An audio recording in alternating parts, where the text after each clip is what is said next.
அனைவருக்கும் வணக்கம். ஓம் நம சிவாய. இப்போ ஒருத்தங்க கேட்பாங்க, எங்களுக்கு சொந்த தொழில் செய்யலாமா இல்லை உத்தியோகம் அடிமை தொழில் செய்யலாமான்னு கேட்பாங்க. அது எது நல்லா இருக்கும்னு பார்க்கும்போது பார்த்தீங்கன்னா, சொந்த தொழிலுக்கு 7ஆம் பாவம் 2, 4, 6, 10 தொடர்பு கொள்ளணும். அப்படி இருக்கிற ஜாதகம் சொந்த தொழில் செய்யலாம்.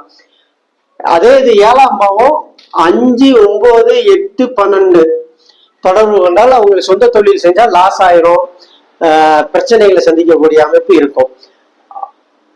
அதே இந்த மாதிரி ஜாதகருக்கு 6ஆம் பாவம் 2, 4, 6, 10 காமிச்சா தாராளமா அவங்களுக்கு உத்தியோகத்திலேயே சிறப்பா இருக்கும். நீங்க வெளியே வேலை செய்யறதுல நல்லா முன்னுக்கு வரலாம்னு சொல்லலாம். 6ஆம் பாவம் 5, 9, 8, 12 காமிக்குது, தொடர்பு கொள்ளுது. 7ஆம் பாவம் 2, 4, 6, 10 தொடர்பு கொள்ளுது. அப்படின்னு சொல்லும் போது அப்படி நீங்க சொந்த தொழில் செய்யலாம் அப்படின்னு சொல்லி நம்ம 6ஆம் பாவத்தையும் 7ஆம் பாவத்தையும் வச்சு சொந்த தொழிலா அடிமை தொழிலான்னு நம்ம முடிவு பண்ணலாம். அதே மாதிரி சொந்த தொழில் செய்யக்கூடிய அமைப்பு பார்த்தீங்கன்னா, திசை புத்தி எந்த திசை நடக்குது, எந்த புத்தி நடக்குதுன்னு பார்க்கணும். புத்திநாதன் 2, 4, 6, 10 காமிக்கணும். அதாவது புத்தின்னு சொல்றது இப்போ